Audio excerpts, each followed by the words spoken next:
পরিস্থিতিটা যা তৈরি হয়েছে, কোথাকার পানি যে কোথায় গড়ায়, সম্ভবত এটাকে বলে মরার উপর খরার ঘা। একে তো ইউনূস সরকার অনেকটা মরা অবস্থায় আছে, বিএনপি এবার খরা নিয়ে আসতেছে। খরা, হ্যাঁ, যে ঝড় তৈরি হবে, আর অন্য যে আগামী কুরবানির পর দেশে আসলে কি ঘটতে যাচ্ছে। জয়সওয়ালের ব্রিফিং। এখন বাংলাদেশে অন্তর্ভুক্তিমূলক নির্বাচনের মধ্য দিয়ে সব বিষয়ে নিষ্পত্তি চায় ভারত। আহারে ভারতে এখন অন্তর্ভুক্তিমূলক নির্বাচন চায়। আসসালামু আলাইকুম দর্শক, আরেকটি গুরুত্বপূর্ণ নিউজ এপিসোডে আপনাদেরকে স্বাগত জানাচ্ছি।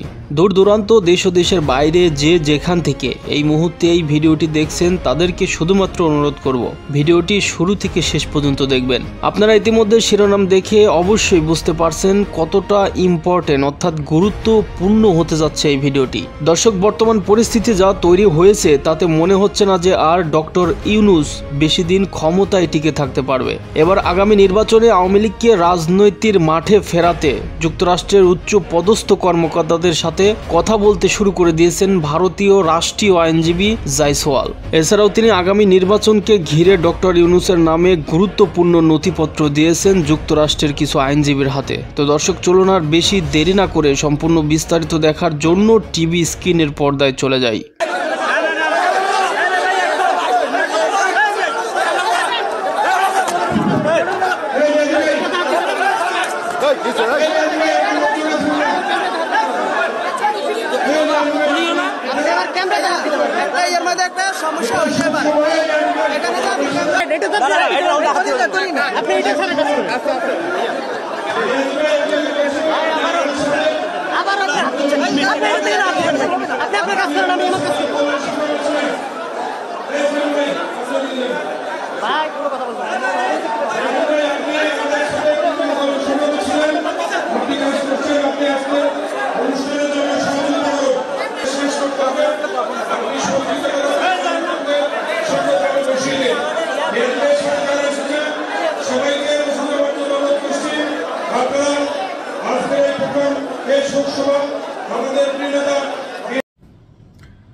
সরকার হাটে পাতায় পাতায়, বিএনপি হাতে রগে রগে। সম্ভবত এটাকে বলে মরার উপর খরার ঘা। একে তো ইউনূস সরকার অনেকটা মরা অবস্থায় আছে, বিএনপি এবার খরা নিয়ে আসতেছে। খরা, হ্যাঁ, যে ঝড় তৈরি হবে, আর অন্য যে আগামী কুরবানির পর দেশে আসলে কি ঘটতে যাচ্ছে। মোটামুটি 180 ডিগ্রি অ্যাঙ্গেলে যে ড্রাইভিং সিটে বসে ছিল বিএনপি, এটা ঘুরান দিছে গ্যাচ করে। এই যে আচমকা ব্রেক, এমনি অনেকটা লাগামহীন অবস্থায় আছে সরকার, মানে ব্যালেন্স করতে পারতেছে না। বিএনপির এই সিস্টেমটা আরো বড় সিস্টেম আনবে, বোঝেন নাই বিষয়টা। নির্বাচন ডিসেম্বরের মধ্যে নির্বাচন করা কঠিন। কেন কঠিন হবে? নির্বাচন করতে এত সময় লাগবে কেন? কমিশন যদি সঠিকভাবে কাজ করে তাহলে জুন জুলাইয়ের মধ্যেই নির্বাচন সম্ভব।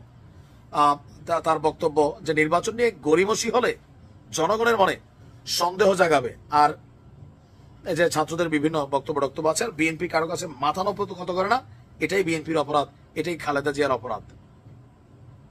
বিএনপির রাজপথে নামে মির্জা ফখরুল ইসলাম অনেক আগে একটা কথা বলছিলেন যে 5ই আগস্টের মতন আবারও এরকম রাজপথে নামতে হবে। তখন বুঝি নাই,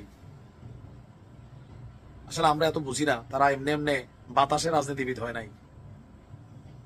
এই প্রেসার ডক্টর ইউনূস সরকার নেওয়ার জন্য কতটুকু রেডি? তবে আমার ধারণা যে ইউনূস সরকারের একজন উপদেষ্টা আছেন, কি যে নাম, শফিক সাহেব, তিনি বলতেছিলেন যে আমরা ডিসেম্বর, ইউনূস সাহেব এই কথার মধ্যে একটা খেলা খেলতেছিলেন, ডিসেম্বর যদি অল্প চাও, নাহলে বেশি চাইলে জুন। তো বিএনপিকে জুন দাঁড়ান, জুন তো আনতে এসে, তবে 2025-এর জুনে আনবো, 26 না। সংবাদ সম্মেলন হবে, আলাপ হবে, সংলাপ হবে। আমরা ব্যানার ধরার জন্য 6টা লোক ছিল না, এগুলো ডায়লগ দিচ্ছে না, অনেকেই দিচ্ছে। বিএনপি কি জিনিস আস্তে আস্তে টের পাবে। 17 বছর ক্ষমতায় ছিল না, তো অনেকে বিএনপির ব্যাপকতার মনে করা শুরু করছিল। বিশেষ করে জাতীয় নাগরিক পার্টি, এরা বলে ব্যানার ধরার জন্য 6 জন লোক ছিল না, একটা বালুর ট্রাক সরাইতে পারছে না, আমরা সরাই দিছি খালেদা জিয়ার বাড়ির থেকে। এই ট্রাক তোমরা এখন দেখো, এগুলো এনজয় করতেছ। বিএনপি কি জিনিস আসলেই এই জেনারেশন বা সাজদির যে জেনারেশনও দেখে নাই। আপনি দেখেন সেই 2008 থেকে 2024, তাই না, কত বছর, 16-17 বছর এর আগে ছিল বিএনপি ক্ষমতায়। তখন যারা রাজনীতি করছে তারা জানে যে বিএনপি আসলে কি জিনিস, ঠিক আছে? এটা যারা তখনকার জানেন, যারা জানেন না তারা জানেন না। আচ্ছা, এখন বিএনপি মনে করছে, রুহুল কবির রিজভী সাহেবের বক্তব্য, নির্বাচন কমিশন যদি সঠিকভাবে কাজ করে, শুভ কাজে আর দেরি কি? শুভ কাজ কোনটা? নির্বাচন। তিনি বক্তব্য, জুন জুলাইয়ের মধ্যেই নির্বাচনটা সম্ভব বিএনপি মনে করছে। এখন ফাইনালি আমার ধারণা ডিসেম্বরে নির্বাচন হবে। বিএনপি এখন ওভার প্রেশার ক্রিয়েট করবে যেন ডিসেম্বরের পরের যেগুলো চিন্তা ভাবনা মার্চ জুন ওইগুলো ভুইলা যাইয়া বলে, না রে বাবা, এখন ডিসেম্বরে দেবে, এটাই ভালো। দেখা যাক কি সিদ্ধান্ত। তবে ইসির আলাপ, আমি ইসির বক্তব্য শুনেছি, প্রধান নির্বাচন কমিশনারের বক্তব্য শুনেছি, সেখানে বলা হচ্ছে ডিসেম্বরে নির্বাচন হবে। ইসি ওইভাবেই আগাচ্ছে। জয়সওয়ালের ব্রিফিং, এখন বাংলাদেশে অন্তর্ভুক্তিমূলক নির্বাচনের মধ্য দিয়ে সব বিষয়ে নিষ্পত্তি চায় ভারত। আহারে ভারত রে, এখন অন্তর্ভুক্তিমূলক নির্বাচন চায়। যখন শেখ হাসিনা ছিল তখন এই কথা উচ্চারণই করতো না। নির্বাচন কেমনি হবে না হবে বলার সাথে সাথে বলতো যে এটা না, এটা বাংলাদেশের আভ্যন্তরীণ বিষয়। এখন আর এর বিষয়টা আভ্যন্তরীণ বিষয় না। এখন নির্বাচন, বাংলাদেশের গণতন্ত্র, বাংলাদেশের সংখ্যালঘু, সব বিষয়টা হচ্ছে ভারতের। এখন ভারত সবকিছু টেক ওভার করছে। আগে এইসব বিষয়ে উচ্চারণ হওয়ার সাথে সাথে বলতো যে এটা ওই দেশের আভ্যন্তরীণ বিষয়, নির্বাচন কেমন হবে না হবে জনগণ সিদ্ধান্ত নেবে, বাংলাদেশের সরকার ডিসিশন নেবে, তাদের নির্বাচিত পার্লামেন্ট আছে, এই সমস্ত কথাগুলি বলতো। এখন কিন্তু তারা সেটা বলছে না। এখন তারা অন্তর্ভুক্তমূলক নির্বাচন চায়। তো অন্তর্ভুক্তমূলক নির্বাচন আগে কারা বলতো? আগে বলতো মার্কিন যুক্তরাষ্ট্র। কেন বলতো? যাতে বিএনপি সহ বিরোধী সকল দলগুলোকে নিয়ে আওয়ামী লীগ যাতে নির্বাচন করে।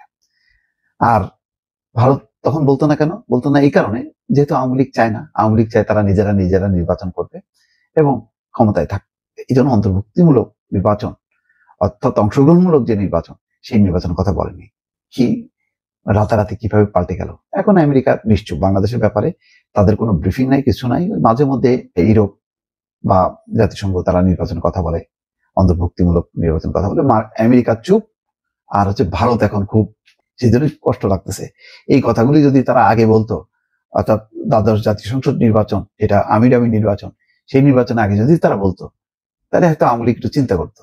হ্যাঁ, তখন কিন্তু তারা একদম মুখে তালা মেরেছিল। ইউরোপ, আমেরিকা, জাতিসংঘ সবাই দফায় দফায় বলছে, কিন্তু তারা বলে তো নি। উল্টা আরো কূটনীতিকদের, সারা বিশ্বের কূটনীতিকদের জড়ো করে বাংলাদেশের যে পররাষ্ট্র সচিব ওই সময়, হ্যাঁ, তাকে দিয়ে ব্রিফিং করাইছে যে না, বাংলাদেশে ঠিক মতো নির্বাচন হচ্ছে। শেখ হাসিনার শাসনামলে বাংলাদেশকে দেওয়া ভারতের ঋণ এবং সেই ঋণ ভিত্তিক প্রকল্পগুলো নিয়ে আলোচনার জন্য সম্প্রতি একটা সে দেশে একটি প্রতিনিধি দল ভারত এসেছিল বলেও মুখপাত্র জানান। যাক, সেই কারণে কেন ভারতের সহায়তা প্রকল্পগুলো হচ্ছে না, সে বলছে সাম্প্রতিক ঘটনাবলী সংক্রান্ত উদ্ভূত পরিস্থিতি, নিরাপত্তাহীনতা, বহুদিন ধরে চলা স্থানীয় বিষয়ের কারণে প্রকল্পগুলোর গতি ব্যাহত হয়েছে। মুখপাত্র বলেন, এসব উন্নয়ন কর্মসূচি ভারতের অগ্রাধিকার, কিন্তু নানা কারণে অগ্রগতি ব্যাহত হওয়ায় দুই দেশ ঠিক করেছে প্রকল্পগুলো যুক্তিযুক্ত করে পারস্পরিক সম্মতির ভিত্তিতে নির্দিষ্ট সময়ের মধ্যে শেষ করতে হবে। তবে সেই সঙ্গে তিনি বলেন, এটা নির্ভর করবে বাংলাদেশ সরকারের প্রতিশ্রুত সমর্থন এবং প্রকল্প রূপায়ণে প্রয়োজনীয় অনুমতি দেওয়ার উপরে। তো কি অদ্ভুত ব্যাপার! সবগুলোই হচ্ছে আইন শৃঙ্খলার কারণে তারা পারছে না, এটা করতে পারছে না, ওই করতে পারতেছে না, একবারও বলতেছে না এগুলি বাংলাদেশের আভ্যন্তরীণ বিষয়।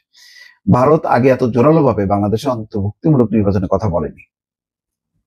হ্যাঁ, সাংগঠনিক বৈধতার কথা বলে 2014 সালের বিনা প্রতিদ্বন্দ্বিতা নির্বাচন, 18 সালের রাতের ভোট, 2024 সালে ডামি প্রার্থীর নির্বাচন। দর্শক, আপনাদেরকে অসংখ্য ধন্যবাদ এতক্ষণ পর্যন্ত ভালোবেসে ধৈর্য ধরে আমাদের সাথে থাকার জন্য। আপনারা দেখছিলেন এই মুহূর্তে আমাদের হাতে থাকা আজকের দিনের সবচাইতে আলোচিত সংবাদগুলি। প্রিয় দর্শক বন্ধুরা, আপনারা জানেন যে আমরা বর্তমান সময়ের সাথে প্রতিনিয়ত আপডেট থেকে বাংলাদেশের রাজনৈতিক প্রেক্ষাপট থেকে ঘটনা বিচার বিশ্লেষণ করে বর্তমান সময়ের গুরুত্বপূর্ণ সংবাদগুলি খুঁজে বের করে তারপরে এক ভিডিওর মধ্যে আপনাদের সুবিধার জন্য প্রচার করে থাকি দর্শক, যাতে করে আপনাদের সুবিধার জন্য কোনো খোঁজাখুঁজি না করতে হয়। সেই সাথে আপনারাও বর্তমান সময়ের সাথে আপডেট থেকে বাংলাদেশের রাজনৈতিক বর্তমান অবস্থা কেমন চলছে সে সম্পর্কে পরিষ্কার ও সুন্দরভাবে জানতে পারেন। তো দর্শক, পরিশেষে আপনাদের কাছে একটি মাত্র প্রশ্ন থাকবে, আগামী নির্বাচনে আওয়ামী লীগ কি অংশগ্রহণ করতে পারবে কি পারবে না?